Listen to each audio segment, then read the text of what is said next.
What if I told you that the difference between every major success and failure in your life comes down to a handful of conversations, not hundreds, not dozens.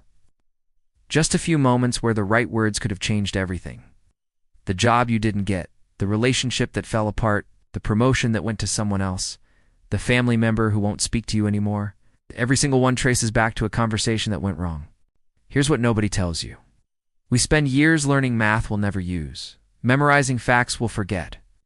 But nobody teaches us how to handle the conversations that actually matter.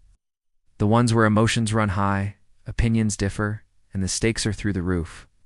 These are your crucial conversations, and right now, you're probably failing at them without even knowing it. Think about your last argument. The one where you knew you were right but somehow still lost? Where you walked away feeling misunderstood, frustrated, maybe even betrayed, replayed it in your head 1,000 times, thinking of all the things you should have said. But here's the painful truth. You didn't lose because you were wrong. You lost because you don't know the hidden rules of high-stakes communication. Most people go their entire lives believing that some people are just good with words and others aren't. That's a lie. The ability to navigate crucial conversations isn't a talent, it's a technology. A learnable system that the most successful people in the world have mastered while everyone else stumbles in the dark. Right now, there are conversations waiting for you. Conversations that could double your income, save your marriage, heal family wounds that have festered for years. But you're avoiding them. You're waiting for the right time that never comes. You're hoping the problem will solve itself. It won't. And every day you wait, the cost compounds. Today, we're diving into Crucial Conversations by Kerry Patterson and his team of researchers, who spent 25 years decoding the communication patterns of the world's most influential people. This isn't another communication book filled with obvious advice like listen more or stay calm. This is a surgical manual for the conversations that change lives. What you're about to learn isn't taught in any school. It's not in your company's leadership training. Most therapists don't even know this system. Yet it's the difference between people who get what they want in life and people who wonder why nothing ever works out for them. In the next hour, we're not just going to read a book.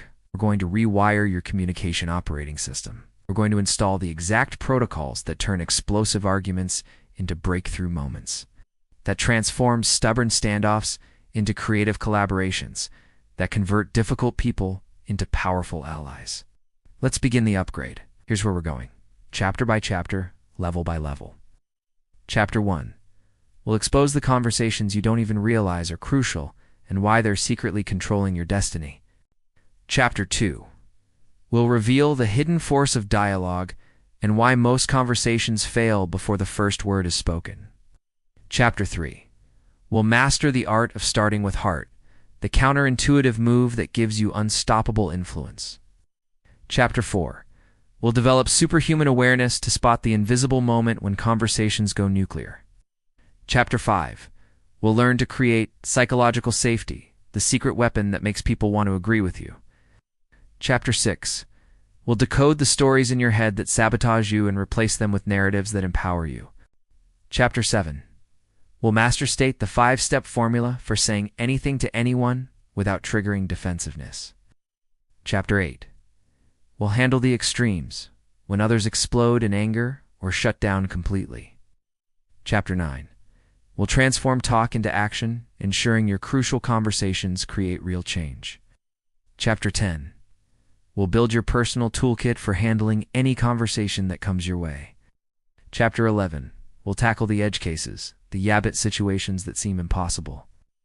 Chapter 12. We'll cement these skills into automatic habits that transform your life permanently. Let's go on this journey, one chapter at a time. Chapter 1. What's a crucial conversation, and who cares? Here's a question that might save your life. What percentage of your conversations actually matter? If you're like most people, you think it's maybe 10 or 20%. You're off by a factor of 10. The truth is, less than 2% of your conversations determine 90% of your outcomes. These are your crucial conversations, and you're probably blowing them without even knowing they exist. A crucial conversation has 3 elements that create a perfect storm. First, the stakes are high. We're talking about money, relationships, reputation, health, your future. Second, opinions differ. You want one thing, they want another, and both of you believe you're right. Third, emotions run strong. Fear, anger, hurt, frustration, all flooding your system at the worst possible moment. Think about it. Asking for a raise isn't just a chat about money. It's a high-stakes negotiation where different opinions about your worth collide, while anxiety floods your brain. Confronting a cheating partner isn't just sharing feelings. It's navigating a minefield where one wrong word could end everything. Giving critical feedback to a defensive employee isn't management. It's diffusing a human bomb while trying to improve performance. The research is staggering. People who master crucial conversations are 5 times more likely to be promoted. Their teams are 50% more productive. Their marriages last twice as long. They earn on average 40% more over their careers. Not because they're smarter or work harder, but because they know how to navigate the conversations everyone else avoids. Here's what happens in your brain during a crucial conversation. The moment you sense danger, your amygdala hijacks your higher thinking. Blood flows away from the logical parts of your brain to your muscles, preparing you to fight or flee. Your IQ literally drops. You become dumber at the exact moment you need to be smarter. That's why you think of the perfect response 3 hours later in the shower. But the real tragedy isn't what happens during these conversations. It's what happens because we avoid them. Right now, you're living a smaller life than you deserve, because there are conversations you're not having. Have a business idea you've been sitting on because you're afraid to pitch it. That toxic relationship you stay in because confrontation feels impossible. That dream job you won't apply for because the interview terrifies you. Every avoided crucial conversation is a prison bar in a cage you've built around yourself. And the saddest part? Most people die in that cage, never knowing they had the key all along. Here's your first activation step. Pull out your phone right now. In your Notes app, write down 3 conversations you've been avoiding. Don't overthink it. Just write the first 3 that come to mind. The promotion talk with your boss. The boundary-setting conversation with your parent. The truth-telling moment with your partner. Got them good. By the end of this journey, you'll have the exact blueprint for handling each one. Now here's what's fascinating. The very fact that you're avoiding these conversations means you already know they're crucial. Your subconscious is screaming at you that these moments matter. But instead of seeing that fear as a stop sign, what if you saw it as a treasure map? What if the conversations that scare you most are precisely the ones that could change your life? Chapter 2. Mastering Crucial Conversations. The Power of Dialogue. Let me share something that will flip your entire understanding of communication. You think conversations are about talking? They're not. Conversations are about creating a shared pool of meaning, and 99% of people don't even know this pool exists. Picture every conversation as an invisible pool between you and the other person. When dialogue is working, both of you are adding to this pool. Your thoughts, feelings, opinions, facts, experiences, all flowing into this shared space. When the pool is full, you make brilliant decisions together. When it's empty, you make terrible decisions in opposition. Here's where it gets interesting. The fullness of this pool determines the quality of your relationships, the success of your projects, even the amount of money in your bank account. CEOs who keep the pool full run companies that outperform their competition by 300%. Couples who master this have divorce rates near 0. Teams that get this produce results that look like magic to outsiders. But here's the problem. The moment a conversation becomes crucial, people do 2 things that drain the pool instantly. They either go to silence or violence. Silence is withdrawing, avoiding, masking what you really think. Violence is controlling, labeling, attacking to force your view. Both strategies feel like they're protecting you, but they're actually destroying your influence. Watch what happens in your next argument. The moment someone feels unsafe, they stop contributing to the pool, either shut down or lash out. Now you're making decisions with half the information, half the creativity, half the buy-in. No wonder crucial conversations go so badly. You're trying to solve complex problems with an empty pool. The masters of dialogue have figured out something profound. They've learned to make it safe for everyone to add meaning to the pool, especially when it's hardest. When others are yelling, they create calm. When others withdraw, they create engagement. They're like emotional alchemists, transforming the lead of conflict into the gold of collaboration. Here's a mind-blowing statistic. In organizations where people can't engage in dialogue, problems take 10 times longer to solve and solutions fail 70% of the time. But when dialogue flows freely, the same problems get solved in days, not months, and solutions stick. The difference isn't intelligence or resources. It's the size of the meaning pool. Think about your most frustrating relationship right now. I guarantee the pool of shared meaning is almost empty. You're operating on assumptions, not understanding. You're defending positions, not exploring possibilities. You're having two monologues, not one dialogue. And every failed conversation drains the pool further, making the next one even harder. Your activation step for this chapter is profound in its simplicity. In your next conversation, especially if it starts to heat up, ask yourself one question. Am I adding to the pool or draining it? Just this awareness will transform how you communicate. When you catch yourself going to silence or violence, pause. Take a breath. Choose to add one honest, respectful thought to the pool instead. The power isn't in winning arguments. It's in filling the pool so full that the right path becomes obvious to everyone. When you master this, you don't have to manipulate or convince anyone. The shared meaning does the work for you. But creating dialogue when stakes are high and emotions are hot requires something most people have backwards. You have to start in a place nobody expects, and that's exactly where we're going next. Chapter 3. Start with heart. How to stay focused on what you really want. What if I told you that you're sabotaging your crucial conversations before you even open your mouth? Not with what you say, but with what you want. Right now, in the heat of conflict, your heart is lying to you, and that lie is costing you everything. Here's what happens. You walk into a crucial conversation wanting something noble, to improve your relationship, to solve a problem, to create understanding. But the moment things get heated, your heart performs a magic trick. Suddenly, you don't want understanding. You want to win. You don't want to solve the problem. You want to be right. You don't want to improve the relationship. You want to punish the other person for making you feel bad. This is the death spiral of crucial conversations. Your original purpose gets hijacked by your ego, and you don't even notice. You came to build a bridge, but now you're burning it down. You came to find truth, but now you're defending lies. You came to connect, but now you're creating distance that might never heal. The masters of crucial conversations have learned to do something that seems impossible. In the middle of an emotional firefight, when every cell in their body screams to attack or retreat, they pause and ask themselves the most powerful question in human communication. What do I really want? Now, what does your anger want? Now, what does your hurt want? Now, what does your ego want? What do you really want? For yourself, for the other person, for the relationship. Because here's the brutal truth. You can't get what you really want by playing the games your emotions are pushing you to play. Let me paint you a picture. Sarah walks into her boss's office to discuss a promotion she deserves. She wants recognition for her hard work and fair compensation.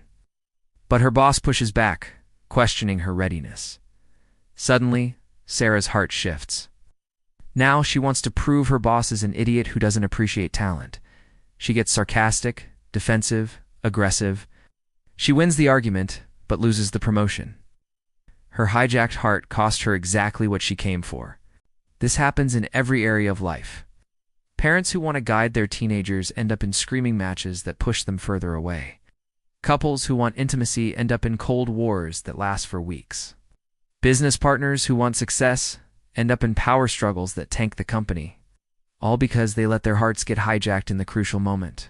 Here's your activation step, and it's going to feel like developing a superpower.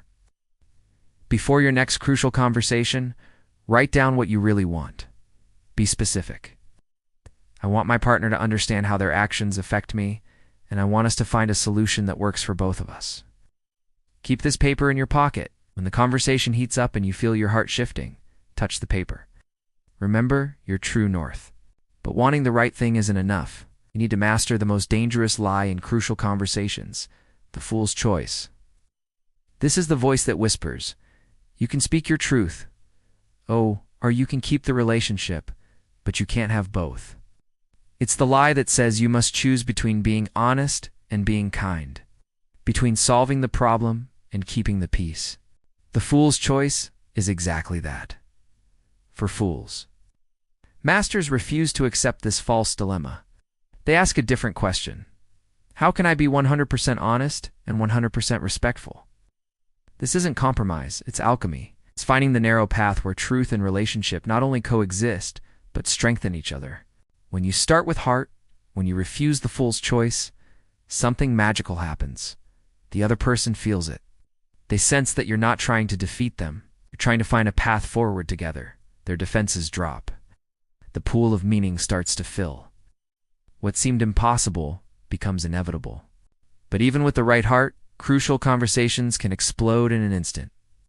There are invisible triggers, subtle signals that send everything sideways. Miss them, and your best intentions won't save you. Spot them, and you can diffuse any conversation before it goes nuclear. Let me show you how to see what everyone else misses. Chapter 4. Learn to look. How to notice when safety is at risk. Right now, in every conversation you have, there are invisible signals flashing like warning lights on a dashboard. Miss them, and you crash. See them, and you can navigate anything. The problem is, nobody taught you to look for these signals. You're driving blind, wondering why you keep having accidents. Here's the secret that changes everything. People don't get defensive because of what you say. They get defensive because they don't feel safe. The moment safety drops, the conversation is over. They might still be moving their mouths, but their mind has left the building. They're in protect mode, not dialogue mode. And once someone shifts to protection, facts don't matter, logic doesn't matter, even love doesn't matter. Only safety matters. The masters have developed almost supernatural awareness. While you're focused on making your point, they're watching for safety drops like a hawk. They see the micro expressions, the body language shifts, the verbal cues that signal danger. In the moment they spot them, they stop talking content and start rebuilding safety. Because they know a profound truth. You can't fix a relationship problem with a relationship in crisis. Let me teach you to see what they see. When safety drops, people do only two things. They go to silence or violence.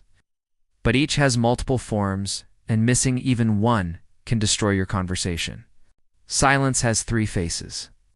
Masking is when they pretend to agree, but don't. They nod, smile, say sure, whatever you want, but you've lost them. Voiding is when they change subjects or deflect with humor. Hey, did you see the game last night? Means I'm not safe to talk about this. Withdrawing is when they physically or emotionally pull away. Short answers, looking at their phone, suddenly remembering they have somewhere to be. Violence has three faces too. Controlling is when they cut you off, talk over you, or dominate the conversation. They're not trying to share meaning, they're trying to win. Labeling is when they put you in a box. You always, you never. That's just like you too. They've stopped seeing you as a person and started seeing you as a problem. Attacking is when they use aggressive questions, sarcasm, or direct insults. They're not trying to understand. They're trying to hurt. Here's what's terrifying. You're probably doing these things yourself and don't even know it. When you feel unsafe, you have your own signature moves. Maybe you're a master of masking, agreeing to things you'll never do. Maybe you're the king of controlling, steamrolling others with your certainty. Your patterns are so automatic, you think they're just how you communicate. Your activation step is to become a safety detective in your own conversations. Today, in every interaction, watch for these signs. When someone suddenly goes quiet, that's silence. When they get louder or more intense, that's violence. Don't judge it, just notice it. Right? Because the moment you can see safety dropping, you gain the power to restore it. But here's where it gets really interesting. You need to watch for safety problems in yourself too. That tightness in your chest, that's your body saying safety is dropping. That urge to interrupt, that's violence brewing. That desire to just agree and get out of there, that's silence calling. Your body knows before your mind does. Learn to trust those signals. The research on this is mind-blowing. In healthy relationships, people spot safety issues within 3 seconds and address them within 10. In struggling relationships, safety can be gone for entire conversations, and nobody notices until the damage is done. The difference between thriving and dying relationships isn't how often safety drops. It's how quickly you spot it and fix it. Think about your last conversation that went badly. I guarantee there was a moment, probably early on, where safety left the room. Maybe it was a tone of voice, a rolled eye, an interruption. Something signaled this isn't safe, and everything after that was just two people defending themselves from each other. You thought you were discussing issues, you were actually just managing fear. Here's a profound truth. When safety is gone, you're no longer talking to the person. You're talking to their defenses. And defenses never solve problems. They only create more. That's why the same arguments happen over and over. You're not having a conversation. You're having a defense ritual. The moment you learn to spot safety issues, you gain an almost unfair advantage. While others are pushing harder, talking louder, trying to break through defenses with force, you simply stop and rebuild safety. It's like everyone else is using hammers while you're using keys. They're exhausted from pounding. You just unlock the door. But spotting safety problems is only half the equation. Once you see safety dropping, you need to know how to restore it. And this is where most people get it completely wrong. They think safety comes from being nice, avoiding conflict, sugarcoating the truth. That's not safety. That's manipulation. Real safety comes from something much more powerful, and that's exactly what we need to master next. Chapter 5. Make it safe. How to make it safe to talk about almost anything. What if I told you that you could say absolutely anything to anyone, no matter how difficult, and have them thank you for it? Not through manipulation or word tricks, but through creating such profound safety that even the hardest truths become gifts. This isn't fantasy. This is what happens when you master the art of making it safe. Here's what nobody understands about safety. It's not about being soft. It's not about avoiding hard topics. Real safety comes from two things that most people have never heard of: mutual purpose and mutual respect. When people believe you care about their goals and you care about them, they can hear anything. When either is in question, they can't hear anything. Mutual purpose is the belief that you're working toward a common outcome, that you care about their interests as well as your own. It's not about having the same goals. It's about finding the part where your goals overlap. When people believe you want them to win too, their defenses evaporate like morning mist. Mutual respect is the belief that you value them as a human being, separate from any disagreement. It's not about liking everything they do. It's about maintaining fundamental regard for their worth. When people feel respected at their core, they can hear the hardest feedback without feeling attacked. Watch what happens when either goes missing.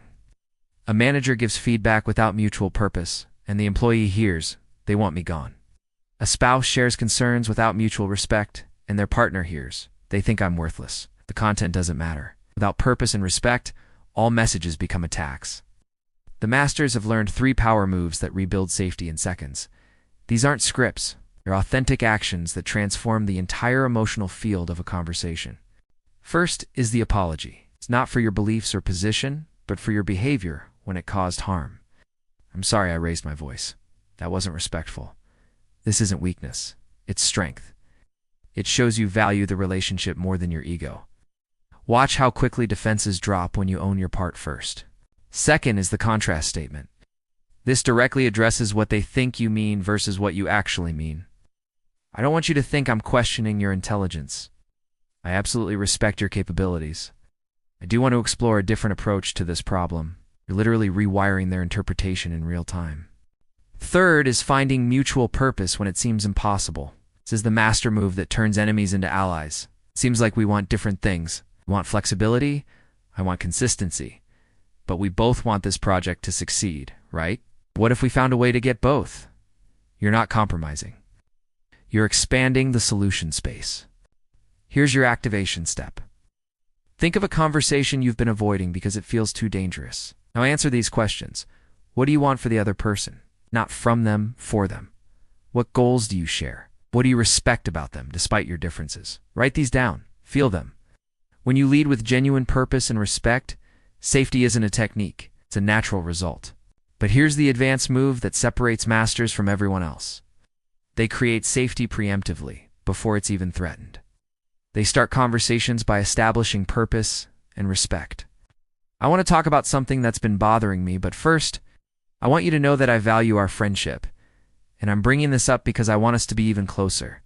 They make safety explicit, not assumed. The research shows something stunning. When safety is high, people can process negative feedback 40 times better. Their IQ literally goes up. Their creativity explodes. Problems that seemed unsolvable suddenly have obvious solutions. It's not magic, it's neuroscience. Safety transforms your brain from a defender to a learner. Think about the conversations that changed your life for the better. The mentor who told you a hard truth that redirected your career. The friend who called you out on behavior that was hurting you. A partner who shared something difficult that deepened your love. In every case, they made it safe first. The safety is what made the truth transformative instead of destructive. But creating safety in others is only half the battle. The biggest threat to your crucial conversations isn't the other person, it's the voice in your own head. The stories you tell yourself that turn potential allies into enemies, that transform feedback into attacks, that create problems where none exist. Master these stories, and you master your life. Chapter 6. Master My Stories. How to stay in dialogue when you're angry, scared, or hurt. Right now, there's a storyteller in your head who's destroying your life. This storyteller takes facts and spins them into narratives that make you angry, defensive, and stupid. Worst of all, you believe every word because the storyteller sounds exactly like you. It is you. And until you learn to challenge your own stories, you'll keep losing the conversations that matter most. Here's how it works. Something happens. That's a fact. Your boss doesn't respond to your email. Your partner comes home late. Your friend cancels plans. These are observable facts. But within milliseconds, your internal storyteller gets to work. They don't respect me. They don't care about us. They're avoiding me. See, by the time you're conscious of it, you're not responding to facts. You're responding to stories. These stories create emotions. The disrespect story creates anger. The not caring story creates hurt. The avoidance story creates anxiety. And these emotions drive actions. You send a passive-aggressive follow-up. You start a fight. You withdraw from the friendship. All because of stories that might be completely false. The most dangerous part? We're so convinced our stories are true that we don't even realize they're stories. We think we're seeing reality. We're not. We're seeing reality filtered through narratives we created in our own minds. And these narratives are usually wrong. There are 3 types of stories that destroy crucial conversations. And you're probably telling yourself at least one right now. Victim stories make you innocent and the other person guilty. I'm working so hard while they slack off. I'm trying to save this relationship while they sabotage it. These stories feel good because they let you off the hook, but they also make you powerless. If you're purely a victim, you can't change anything. Villain stories turn reasonable people into evil monsters. They're selfish. They're trying to hurt me. They don't care about anyone but themselves. These stories justify your worst behavior. After all, you don't need to be respectful to villains. Helpless stories convince you that you can't do anything. I've tried everything. Nothing will change. This is just how they are. These stories let you avoid the discomfort of taking action, but they also guarantee nothing improves. Here's the truth that will set you free. Every story you tell yourself is missing something. Usually it's missing the other person's humanity. Their fears, their pressures, their good intentions gone wrong. When you add these missing pieces, the story changes, the emotions shift, and suddenly new actions become possible. Your activation step is to become a story detective. The next time you feel strong negative emotions about someone, stop and ask, what's my story? Write it down exactly as your mind tells it, then ask 3 questions that will change everything. What am I pretending not to know about my role in this? Why would a reasonable, rational, decent person do what they did? What should I do to move toward what I really want? Watch what happens when you challenge your stories. That boss who doesn't respect you might be drowning in work and hasn't seen your email. That partner who doesn't care might be dealing with stress they haven't shared. That friend who's avoiding you might be struggling with depression. The facts haven't changed, but the story has, and with it, your entire response. The masters take this even further. They hold their stories lightly as hypotheses rather than truth. They get curious instead of furious. I'm noticing I'm telling myself a story that you don't value my input. Is that accurate? They turn their stories into questions, creating dialogue instead of conflict.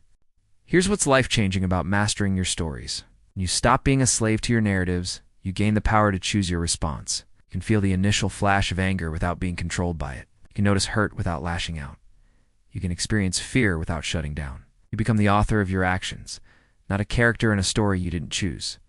But even with a clear heart and accurate stories, you still need to express yourself in crucial conversations. And this is where most people destroy everything they've built. They open their mouths, and words come out that trigger every defense in the other person. There's a way to share the most difficult truths so that people actually want to hear them. Let me show you the formula. Chapter 7. State my path. How to speak persuasively, not abrasively. You're about to learn 5 words that will give you the power to say anything to anyone. Not manipulation, not tricks. Simple formula that lets you share the hardest truths in a way that brings people closer instead of pushing them away. Master this, and you'll never again have to choose between being honest and being heard. The formula is state. Share your facts. Tell your story. Ask for others' paths. Talk tentatively. Encourage testing. 5 steps that transform brutal honesty into surgical precision. Let me show you how each one works and why missing even one destroys your message. Share your facts. Facts are the least controversial, most persuasive part of any message. Not opinions, not judgments, not interpretations. Observable reality. You've been late to our last 3 meetings, not you don't respect my time. The report had 7 calculation errors, not you're careless. Facts create a foundation that's hard to argue with. But here's where people mess up. They think facts are enough. They're not. Facts without context create confusion. That's where the second step comes in. Tell your story. This is where you share what the facts mean to you. But here's the crucial part. You share it as your story, not the truth. When you're late, I start thinking that maybe our meetings aren't a priority for you, not you obviously don't care about our meetings. See the difference? One invites dialogue, the other starts a war. The magic is in the combination. Facts plus story create understanding without attack. The other person sees your logic, understands your emotions, but doesn't feel judged. They can engage with your perspective without defending against accusations. Ask for others' paths. This is where 99% of people fail. They state their case and stop, waiting for agreement or preparing for battle. Masters do something different. They get curious. That's how I'm seeing it. What's your perspective? Help me understand what's going on for you. This isn't weakness. It's wisdom. You're acknowledging that your story might be missing crucial information. Talk tentatively. This doesn't mean be wimpy. It means acknowledge that you might be wrong. I'm thinking not the truth is. It seems to me not obviously. This isn't about sugarcoating. It's about accuracy. You don't know everything. Your tentative language simply acknowledges reality. Encourage testing. This is the masterstroke that almost nobody does. You actively invite the other person to challenge your thinking. Does this match your experience? What am I missing? If you see it differently, I really want to know. You're not trying to win, you're trying to find truth. And truth emerges from testing, not protecting. Here's your activation step. Think of something difficult you need to say to someone. Write it out using state. First, just the facts. Then your story about those facts, and questions to understand their path. Make your language tentative. End with an invitation to correct you. Feel how different this is from how you normally communicate when stakes are high. The power of state is that it makes you persuasive without being abrasive. You're not attacking. You're sharing. You're not accusing. You're exploring. You're not demanding agreement. We're inviting dialogue. People literally can't get defensive because there's nothing to defend against. But here's the advanced technique that multiplies your power. Start with agreement before difference. I really appreciate how hard you've been working on this project. I've noticed the last 3 meetings you've been late, and I'm starting to worry about our timeline. You're not sandwiching criticism. You're providing complete context. The research on this is stunning. When people use state, agreement rates go up 85%. Not because they're manipulating, but because they're creating genuine understanding. When you share facts plus feelings plus curiosity, people see you as a partner, not an adversary. They want to solve the problem with you. Think about the last time someone changed your mind about something important. They didn't attack your position. They shared their experience. They explained their thinking. They asked about yours. They held their views confidently, but not arrogantly. They made it safe for you to reconsider. That's state in action. But what happens when you do everything right and the other person still explodes? When they won't engage with your facts, attack your stories, refuse to share their path, This is where most people give up. The masters know better. They have special moves for when others blow up or clam up. And these moves are pure gold. Chapter 8. Explore others' paths. How to listen when others blow up or clam up. Here's the moment that breaks most people. You've done everything right. You've started with heart, created safety, mastered your stories, shared your path beautifully, and the other person explodes in anger or shuts down completely. Your instinct is to match their energy, fight fire with fire, or give up entirely. That instinct will cost you everything. The masters understand something profound. When people go to silence or violence, they're not giving you their worst. They're showing you their wounds. That explosion isn't strength. It's fear. That withdrawal isn't indifference. It's pain. Man, in that moment of maximum difficulty lies your greatest opportunity for breakthrough. The secret is to become curious at the exact moment when curiosity feels impossible. When they're yelling, you wonder what's really hurting. When they're silent, you explore what they're not saying. You become an emotional detective, searching for the crucial information hidden beneath their protective behaviors. There are 4 power moves that work when nothing else will. These aren't manipulation tactics. They're sincere efforts to understand what's really going on. Master these, and you can handle anyone in any state. First, ask to get things rolling. When someone clams up, gentle questions open doors. You seem quiet. What's going on? I can see something's bothering you. What are you thinking? The key is your tone. Not demanding, not frustrated.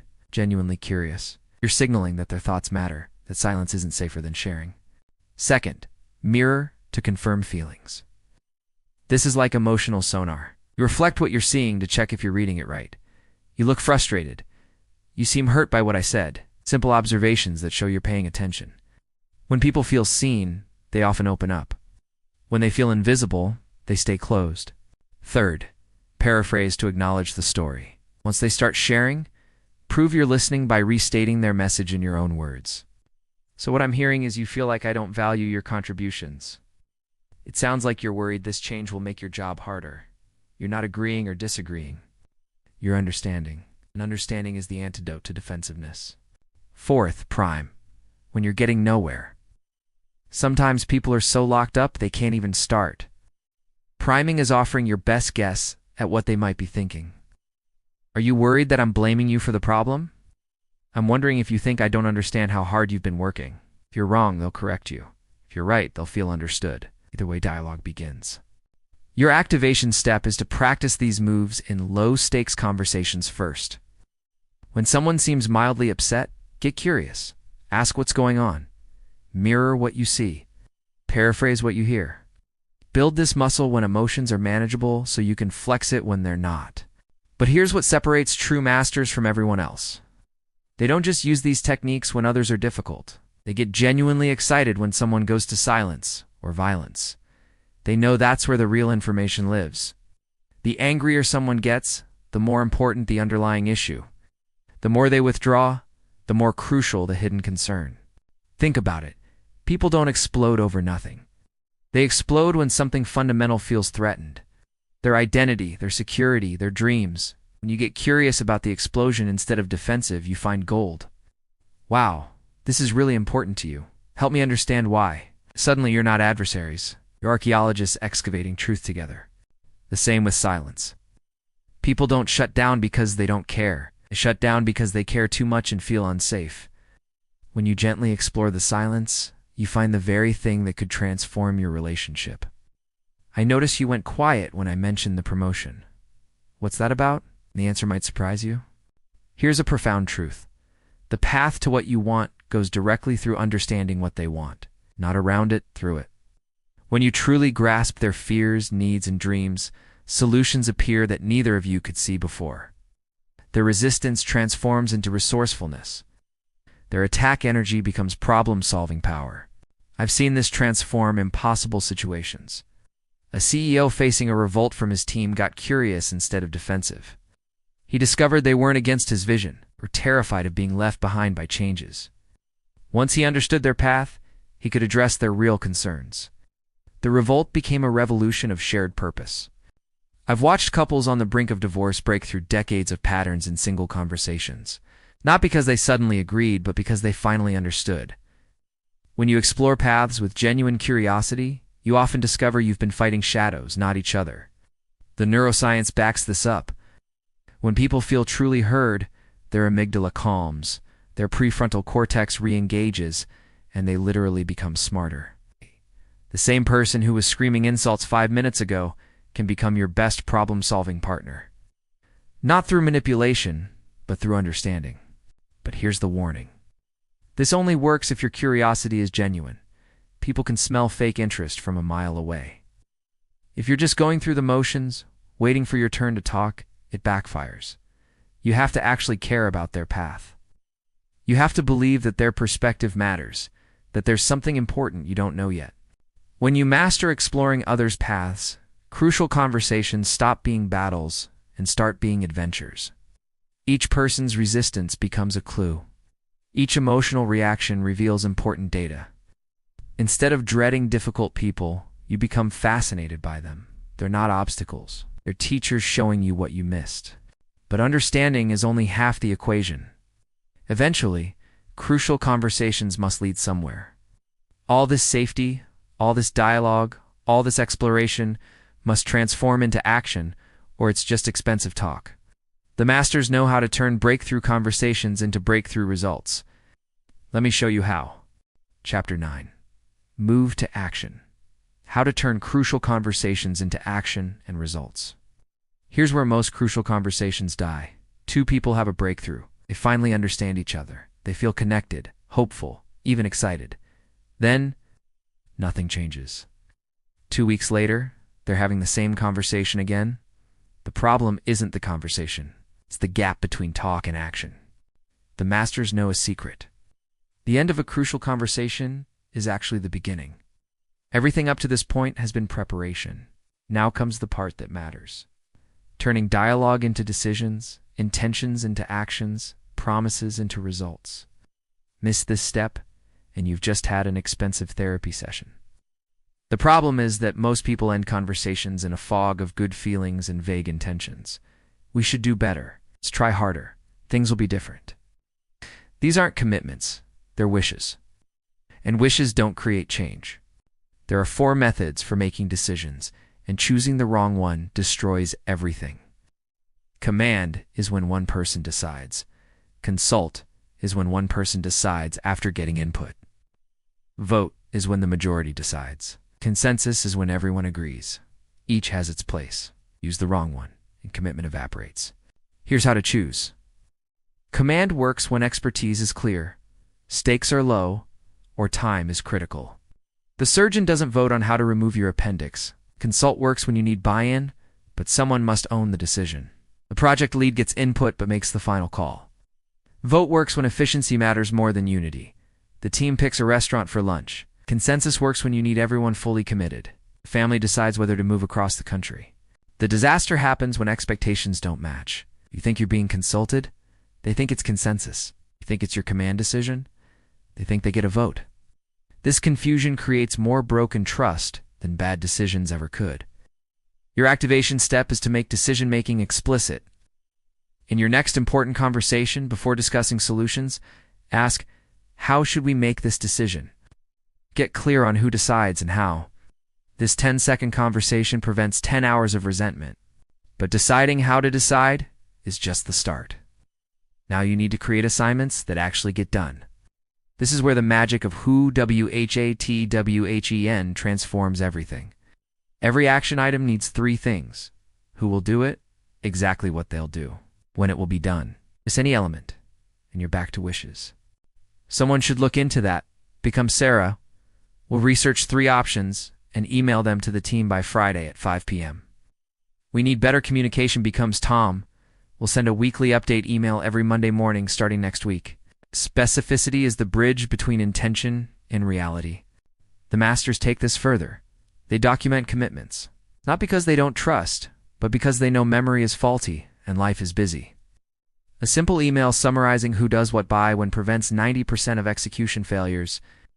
It's not bureaucracy. It's respect for the conversation you just had. Then comes the piece everyone forgets. Follow-up, not nagging, not micromanaging. Scheduled check-ins that were agreed upon in advance. Let's talk next Tuesday about how this is going. When follow-up is built into the plan, it feels supportive, not suspicious. Here's what changes everything: making it safe to struggle. The masters know that every plan hits reality and stumbles. They create explicit permission to raise problems early. If you run into obstacles, let me know right away so we can solve them together. This prevents the small problems that kill big commitments. I've seen this transform organizations. A tech company was hemorrhaging talent because crucial conversations about workload never turned into workload changes. They started ending every conversation with who-to-bes, HEN, and scheduling follow-ups. Turnover dropped 60% in 6 months. It's not because workload disappeared, but because commitments were kept. I've watched marriages rebuild because couples stopped having the same fight repeatedly and started creating specific agreements. Not I'll help more around the house, but I'll handle dinner and dishes Monday, Wednesday and Friday starting this week. Specificity created accountability. Accountability rebuilt trust. The most powerful thing about moving to action is that it creates evidence. When people see that conversations lead to changes, they invest more in future conversations. When they see nothing changes, they stop trying. Every kept commitment makes the next crucial conversation easier. Every broken one makes it harder. But here's the advanced move. Build an adjustment, not just accountability. Let's try this for 2 weeks and then assess what's working and what isn't. You're not locked into bad plans. You're learning together. This removes the pressure to be perfect and creates permission to iterate. When you master moving to action, crucial conversations become catalysts, not just clearings. They don't just resolve tension, they create momentum. People start seeking them out instead of avoiding them because they know these conversations actually lead somewhere. Speaking of somewhere, you now have 9 powerful tools for handling crucial conversations. Tools scattered are tools lost. You need them organized, accessible, ready for the moments that matter. Let me show you how to build your personal toolkit for any crucial conversation that comes your way. Chapter 10. Putting it all together. Tools for preparing and learning. Right now, you have more power than you realize. You've learned 9 chapters worth of world-class communication tools. But here's the problem.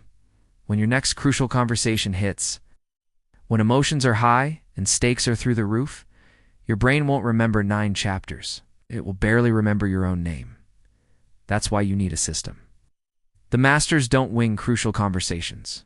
They prepare like athletes before competition. Not scripting every word, but priming their minds and hearts for excellence. They know that 5 minutes of preparation can prevent 5 years of regret. Here's your crucial conversation preparation blueprint. Before any high-stakes discussion, answer these questions on paper, not in your head, on paper. The act of writing engages different parts of your brain and creates clarity that thinking alone can't match. First, what do I really want? For myself, for others, for the relationship? Get crystal clear on your true objectives, not your emotional impulses. Remember, if you don't know where you're going, any road will take you there. Second, what do I not want? This is equally important. What outcomes would be failures? What damage must you avoid? This creates boundaries for your conversation, guardrails that keep you on track when emotions try to hijack the wheel. Third, what are the facts? Strip away all interpretation, all story, all judgment. What are the observable behaviors or results? Getting clear on facts prevents you from leading with accusations that trigger defensiveness. Fourth, what's my story? What meaning am I making from these facts? Own this as your interpretation, not universal truth. This awareness lets you share your perspective without attacking. Fifth, what might their story be? Why would a reasonable, rational person do what they did? This exercise builds empathy before you even start talking. You can't be curious in the moment if you've already convicted them in your mind. Sixth, what will I do to create safety? Plan your opening. Will you establish mutual purpose and respect? How will you make it clear you're partnering, not attacking? Safety doesn't happen by accident. Your activation step is to use this blueprint for a conversation you've been avoiding. Right now, pull out paper and answer these 6 questions about that difficult discussion you need to have. Feel how different you are after preparation. That's the difference between mastery and hoping for the best. But preparation is only half of mastery. The other half is learning from every conversation. The masters treat each crucial conversation as a laboratory, extracting lessons that make them better next time. After every important conversation, they ask for questions. What went well? Identify the moments when safety was high, when breakthrough happened, when connection deepened. These become their go-to moves. What went poorly? Without judgment. They spot where safety dropped, where they lost their temper, where they pushed too hard. These become their growth edges.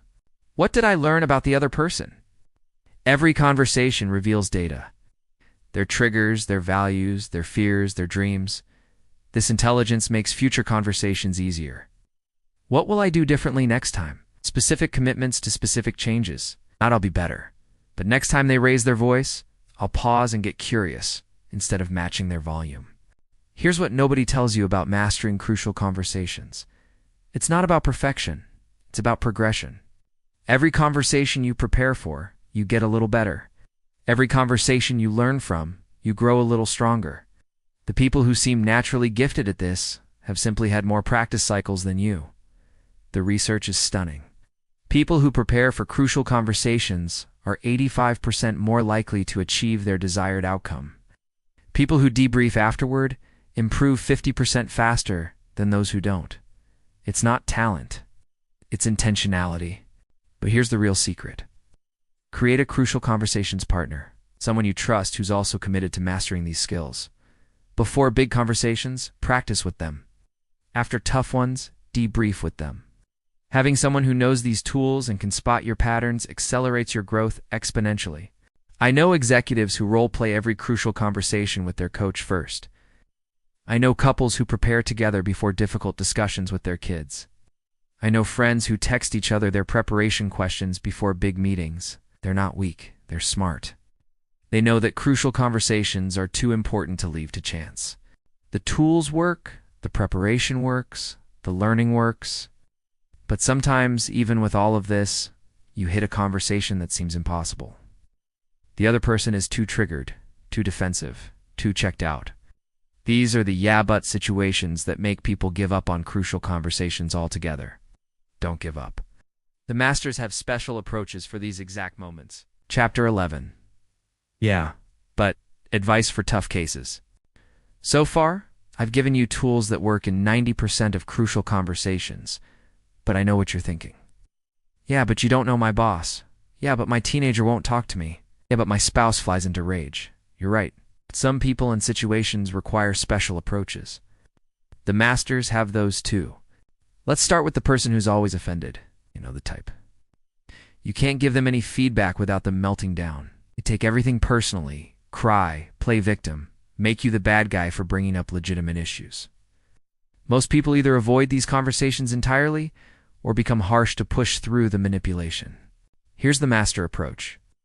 Start by validating their emotions without validating their story. I can see this is really upsetting for you. That's not my intention. And pivot to the facts with gentle firmness. I still need to talk about the missed deadlines. You're not responsible for their emotions. You are responsible for having necessary conversations. The key is to stay compassionate, but not be controlled. Their tears don't mean you're wrong. Their hurt doesn't mean you stop. You can care about their feelings while still addressing important issues. I know this is hard to hear. It's hard for me to say, and it's important we figure this out together. Next, the person who never owns their part. Everything is someone else's fault. They have a black belt in blame shifting. Try to address their behavior, and suddenly you're hearing about everyone else's failures. These conversations feel like trying to nail Jell-O to a wall. The master move is to become a broken record with empathy. I hear you have concerns about others. You can definitely discuss those. Right now, I'd like to focus on what you can control. Every time they deflect, you redirect. Not harshly, but persistently.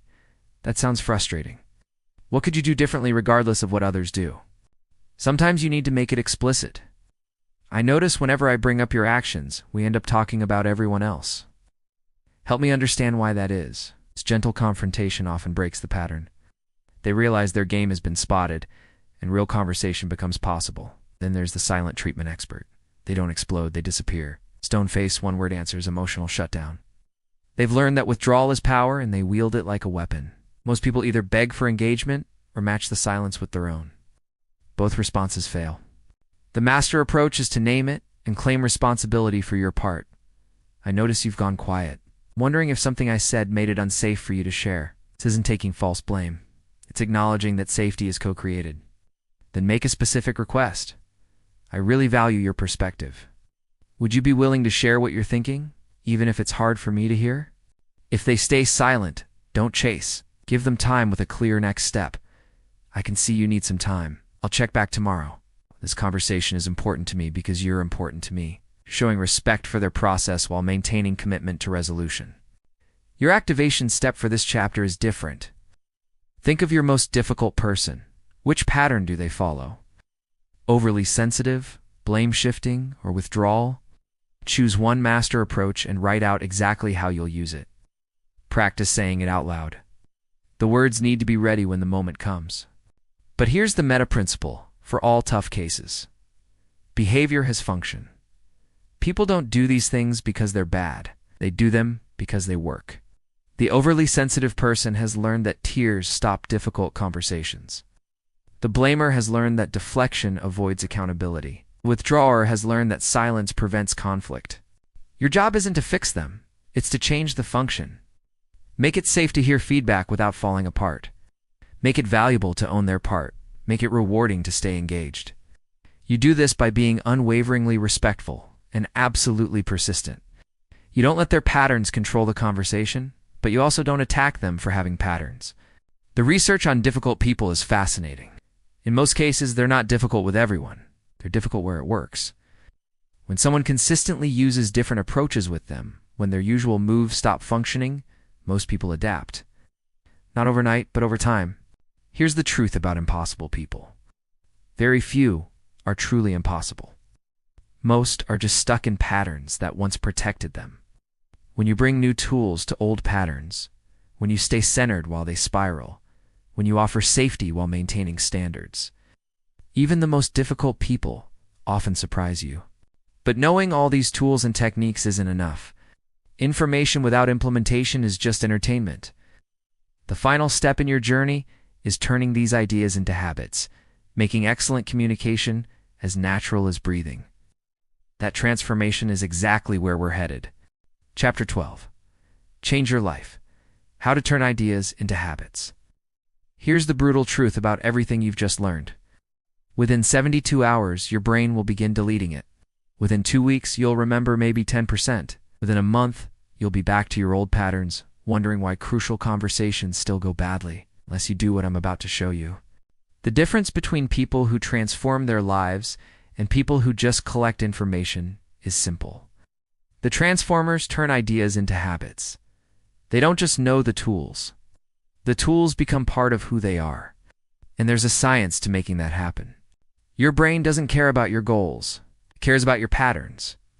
Right now you have decades of wiring that makes you defensive when attacked, aggressive when threatened, silent when hurt. These patterns run faster than thought. By the time you remember to create safety or get curious, you've already reacted from your old programming. The masters know you can't override old patterns with willpower. You have to build new ones that run just as automatically. Building automaticity requires for things most people never do. First is deliberate practice in low-stakes situations. You don't learn to swim in a tsunami. Start using these tools when emotions are calm. Practice state with your coffee order. Create safety in casual conversations. Get curious about minor disagreements. Build the neural pathways when your amygdala isn't hijacking your brain. Second is immediate reflection. After every conversation, even small ones, ask yourself, what tool could I have used there? Not in judgment, but in learning. It's not a moment. That moment when your coworker got defensive. You could have checked for safety. It's that time your partner shut down. You could have explored their path. Each reflection strengthens the connection between situation and skill. Third is a commitment partner. Change doesn't happen in isolation. Find someone else who wants to master these skills. Share your goals, your struggles, your victories. When you know someone will ask, how did that conversation with your boss go? You prepare differently. When you can debrief failures with someone who understands the tools, you learn faster. Fourth is visible reminders. Your environment shapes your behavior more than your intentions. Put a note on your computer. Create safety first. Set a phone reminder. What do I really want? Right? Get curious on your bathroom mirror. These prompts interrupt your automatic patterns and create space for new choices. Your final activation step is to choose one tool from this entire journey. Just one. Maybe it's creating safety when you see defensiveness. Maybe it's getting curious instead of furious. Maybe it's preparing before difficult conversations. Choose the one that would make the biggest difference in your life right now. Now, commit to using that one tool 10 times in the next week. Not perfectly, just consciously. Track it. Write down each attempt. What happened? What did you notice? What would you do differently? This isn't about success or failure. It's about building new neural pathways. Here's what will happen. The first few times will feel awkward, like writing with your non-dominant hand. Your brain will resist. Your old patterns will fight back. You'll forget in the moment and remember later. This is normal. This is how change happens. Messy, imperfect, but moving forward. But somewhere around the 7th or 8th attempt, something shifts. The tool stops feeling foreign. You remember in the moment, not after. You catch yourself about to react badly and choose differently. The new pattern starts competing with the old one for dominance. After a month of consistent practice, the tool becomes part of your repertoire.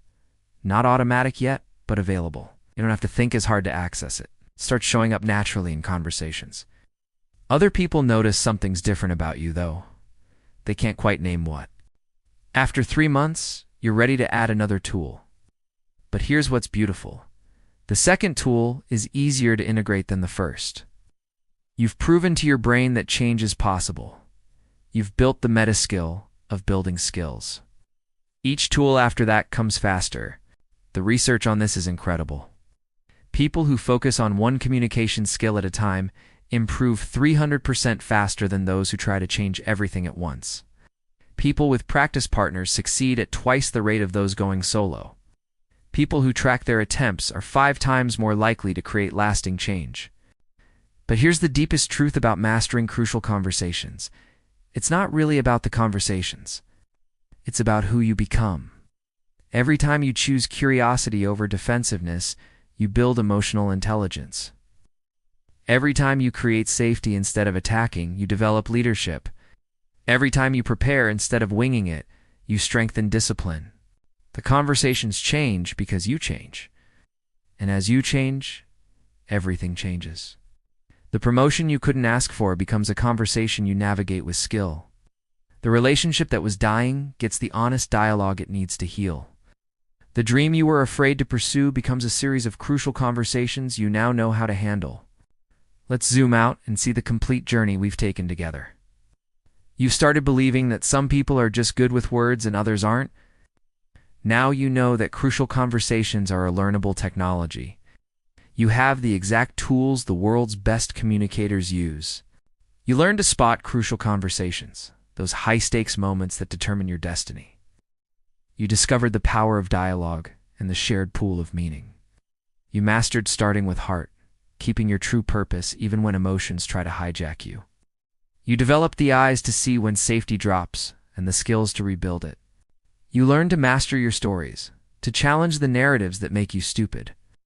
You gained the state formula to share the hardest truths without triggering defensiveness. You discovered how to explore others' paths, especially when they're at their worst.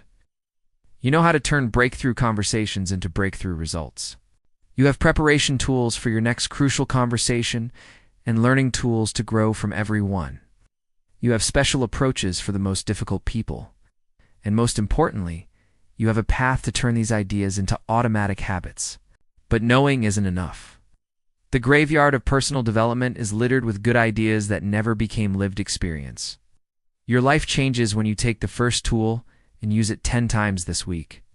When you prepare for that conversation you've been avoiding, when you choose curiosity in the moment you want to attack, here's my challenge to you. Don't let this be another interesting video you watched. Let it be the moment your communication transformed. Pick up your phone right now. Schedule that conversation you've been avoiding. Use the preparation questions. Practice creating safety. Get curious about someone's resistance. Start small, but start today, because somewhere in your future, there's a crucial conversation waiting, a moment where the right words will change everything. A conversation that could launch your career, save your marriage, heal your family, or fulfill your dreams. When that moment comes, you'll be ready. The tools are yours now. The only question is, will you use them? Your old patterns are comfortable, familiar, easy. They're also costing you the life you could be living. Every master was once a disaster who decided to practice. Your journey to mastery begins with your next conversation. Share in the comments which tool you're committing to practice this week. Not for me, for you. Public commitment creates private transformation. And if this video gave you even one insight that could change your conversations, share it with someone who needs these tools. Like it to help others find it. Subscribe to join a community of people committed to mastering the conversations that matter most. Remember this, you're not just learning to communicate better. You're learning to create the relationships you want, the career you deserve, the life you dream about. It all happens one crucial conversation at a time. Make your next one count.